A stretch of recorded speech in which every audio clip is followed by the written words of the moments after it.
بسم الله الرحمن الرحيم. دلوقتي هنعمل تتبيلة الفراخ المشوية بطريقة سهلة وبسيطة خالص ومن غير اي تعب.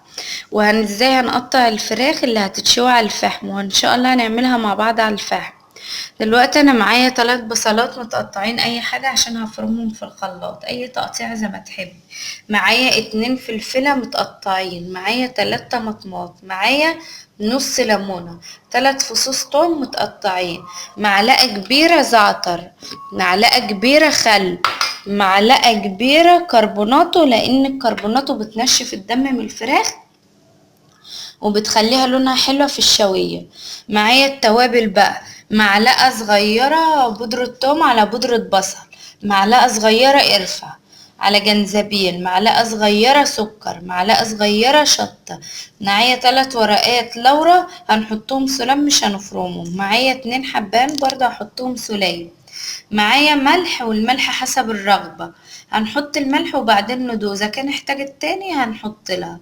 معايا معلقة كبيرة فلفل على كمون على ملح، وهنضربهم مع بعض في الخلاط. انا حاطه هنا في الخلاط كوبايه كبيره لبن رايب او زبادي، انا ما عنديش زبادي فحطيت لبن رايب اللي كان عندي. هنحط بقى ونضرب في الخلاط. هنحط البصل، هنحط الطماطم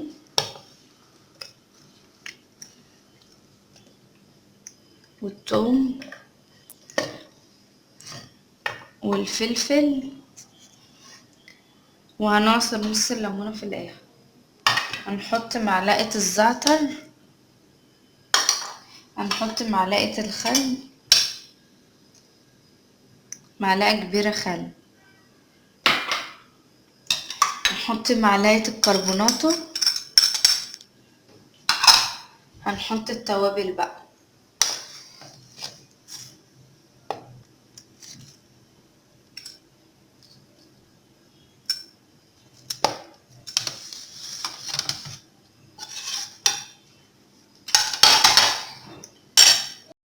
وهحط نص الليمونة. هنضرب في الخلاط، هنضرب الحاجات اللي احنا نزلناها في الخلاط مع بعض.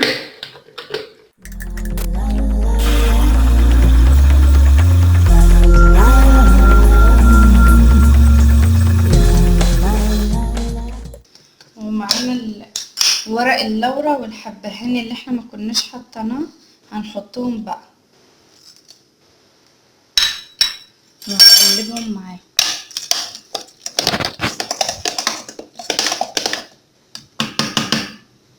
هدوقها بقى ان كانت عايزة ملح ولا لا. هي عايزة سنة بسيطة ملح.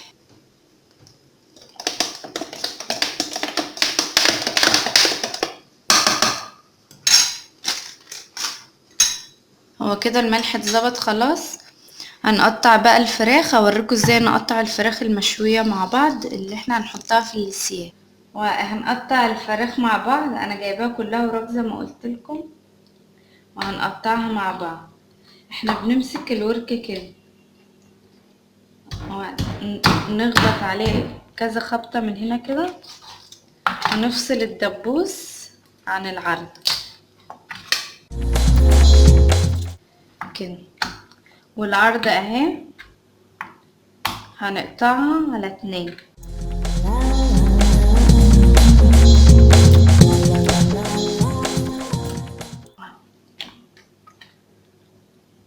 والدبوس هنمسكه هنعمل فيه فتحات كده.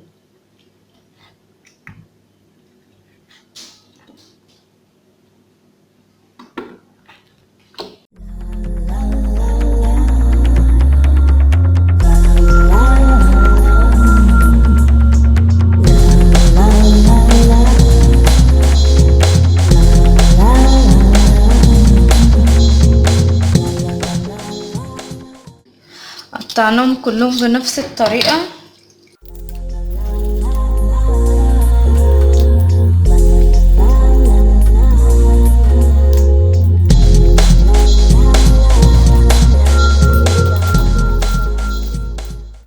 ولو الدبوس كبير شوية نعمله كده بالسكينة عشان التتبيلة توصل لجوه، نشكشكه كده. وهنغسلهم بقى وننزل عليهم التتبيلة.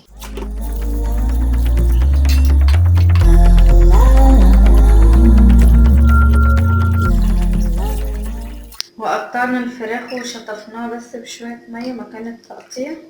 لما نيجي بقى قبل ما ننزل عليها التتبيلة نمسك حتة الفرخة ونتك عليها جامد تنزل المية اللي هي فيها.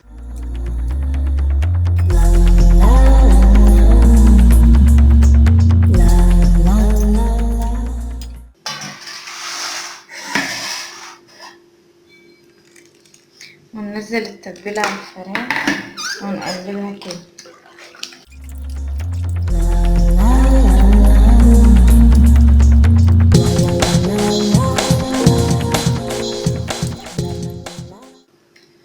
ونغطيها بقى بكيس لونه ابيض او اي كيس عندك عشان الريحة تفضل فيها.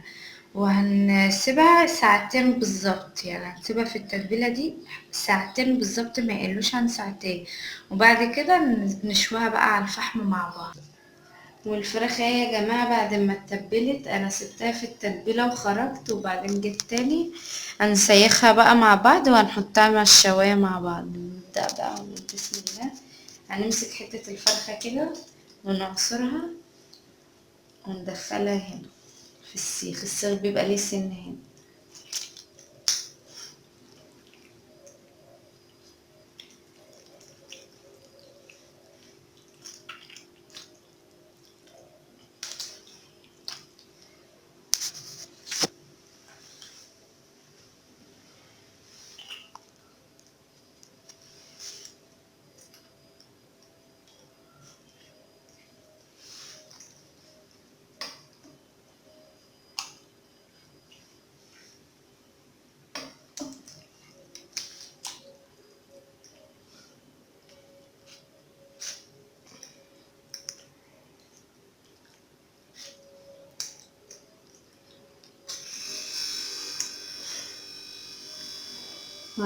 ندخلها كده وندخلها كويس في السيخ عشان خاطر ما تسيبوش على الولع.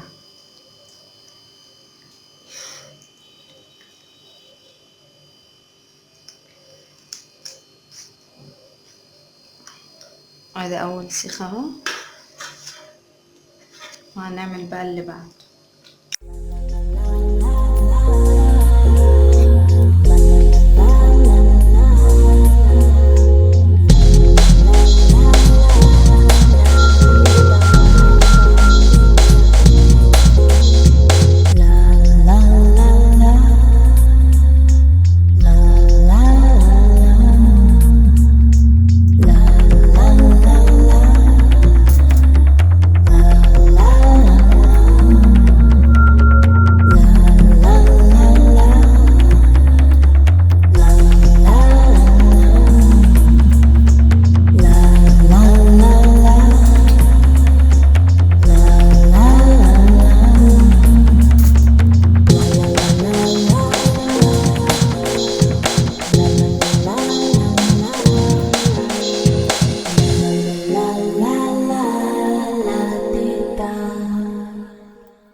وهي يا جماعة شكل الفراخ بعد ما سيخناها في السياخ. هناخدها بقى ونحطها على الشواية. بسم الله الرحمن الرحيم. والفراخ يا جماعة بعد ما سيخناها في السياخ هنحطها على الشواية اللي بالفحم دلوقتي وهنعمل.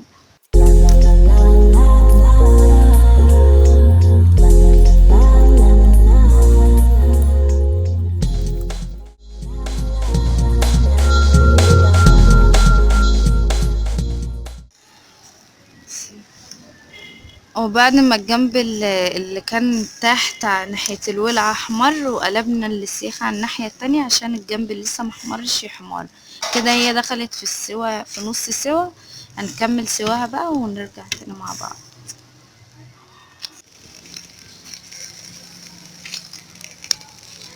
والفراخ اهي يا جماعة خلاص استوت، وهنطلعها بقى ونفضيها.